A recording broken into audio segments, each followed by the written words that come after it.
Welcome to today's video. Today I'm going to be talking about how to control your brain when it's going all over the place. And once again, if you have not yet subscribed, hit that subscribe button that's down in the corner. Hit the little bell that's next to it. You'll get notifications every single time I put up videos every single week on how to control and master your mind so that you can be successful in the outside world. So today we're going to be talking about how to control your brain. Now, the reason why we're going to be talking about how to control it is because most people don't even realize they can take control of it. Most people don't ever try to take control of it. They just accept that it does whatever it does, and that's it. And it's crazy because if you really think about it, if you really think about this, if you were just standing and out of nowhere your arm starts shaking, it starts going all over and your hand's going crazy and it raises above your head and starts going nuts. If your hand started going all crazy, you would look at it and be like, what the hell is wrong with my hand? Why is it going all crazy? Why? Because that hand is part of your body and you are in control of your body and what happens to it. This hand freaking out would then cause you a minor freak out because you'd be like, what the hell is going on? Right? You are in control of your hand because it is on your body. If it went crazy, you would freak out. Your brain is located in your body. You are in control of what it does. To not take control of it is just like if your hand started wiggling all over the place and you didn't try to fix it. It drives me crazy when people say, oh yeah, I don't meditate. I've never tried it. It's too hard for me because I can't slow my mind down. Well, then you are not in control of your mind. That should be the number one thing that you focus on right now. If you're not in control of your mind, the number one thing you should focus on is your mind and controlling it. If you were driving a car and it started going out of control, nothing else in the world would matter except for you figuring out a way to control your car. Your brain drives you in everything that you do. It is the exact same thing. Now, most of the time your brain, just so you know, is on autopilot. Well, almost most of the time. Psychology Today found out that 47% of the things that we do on a daily basis, almost half of the things that we do on a daily basis, are actually not us doing it. It is our automatic brain. We're not consciously thinking about it. We are just on autopilot as we are doing it. And so I'll give you an example. Sometimes you can drive home and you get home and think, how the hell did I just get home? I don't even remember really driving. What happened was your automatic brain clicked on and said, okay, don't worry, I'll take care of this. And the reason why is because your brain, although it only weighs about 2% of your body weight, it consumes 20% of the energy that your body uses on a daily basis. As far as one organ is concerned, it is the most energy-consuming organ in your brain. The more that you have to consciously think through something, the more energy that will be required. If you have to consciously think through something, it requires a lot of energy. Sometimes if you have a really hard day at work and maybe from 9 a.m. until 1 o'clock, you're in meetings, you're giving speeches, you're just literally using your brain the entire time. By 1 o'clock, you feel like you're already done because you've used so much brain power throughout the day. So what happens is your brain goes on autopilot. It tries to create patterns so that therefore it doesn't need to think, doesn't need to use energy. This is a really good thing, but it's also a really bad thing. It's a good thing because it conserves energy. It's a bad thing because you have unconsciously created patterns that you do not want sometimes, right? Sometimes you react to something in the way, and you think about it after and you're like, man, I should not have reacted. I should not have said that, right? That was an automatic reaction that you have created. The good thing is you can change and make new automatic reactions, but you have to take control of your brain. So the first thing I want to let you know is you can take control of your brain. This is something that is 100% possible. You have created patterns unconsciously. Now let's fix those patterns that you don't like, and let's create new ones consciously.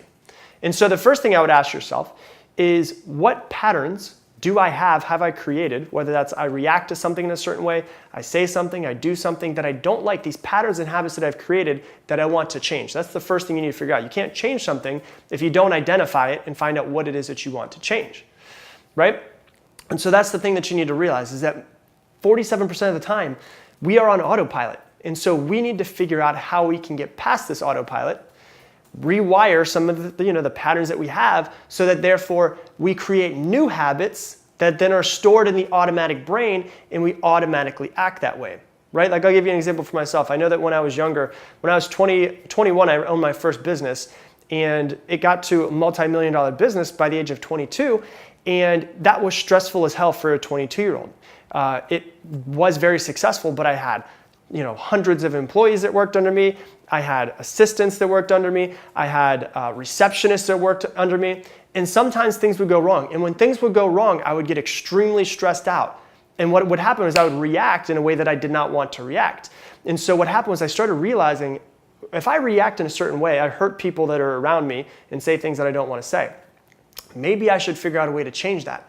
And so what I started noticing is that when I started feeling this pattern of stress, it was a physical feeling I could feel come inside of my body, I would start to feel it and then try to catch myself before I would react. I would feel the feeling and then I would try to catch myself before I would react in a way that I didn't want to. And I would try to change that pattern. Now, when something is very stressful to me, I actually am very calm and I sit and I think about how to process it and how to get through it, right? That took years to work through, but I worked through it because I wanted to not react to stress the way that I was. It's the same thing for you. You can always do that. And the phrase that you need to know is this: you cannot always control your first thought, but you can control your second thought, right? You can't always control your first thought, but you can control your second thought. The way you want to think of training your brain is the exact same way you want to think of training a dog, right? If you have a puppy and your puppy comes into the house and it poops on the floor, what you're going to do is you're going to take the puppy, show it where it just pooped on the floor, and take it outside.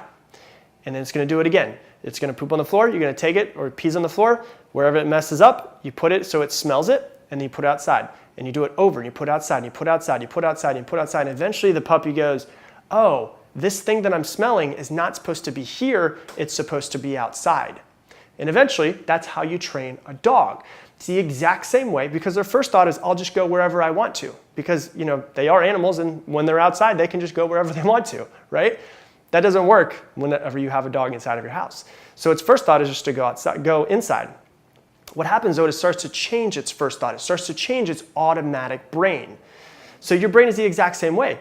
A thought might pop up, or you might catch yourself doing something that you don't want to, and that was your automatic pattern that you have created, not that's natural, that you have created, right? If you're emotional, or if you're stressed out, or if you yell, or whatever it is, that's not an automatic thing. That is something that you have created by, seeing your parents do it, or because the fact that you realized when you were younger, or when you were a kid, that got the reaction that you wanted, or you got what you wanted from your parents if you react that way. If you got really angry, maybe you get really angry nowadays. If you get really angry, maybe you should think about, when I was a kid, did I get really angry with my parents? If I got angry, did I get what I want?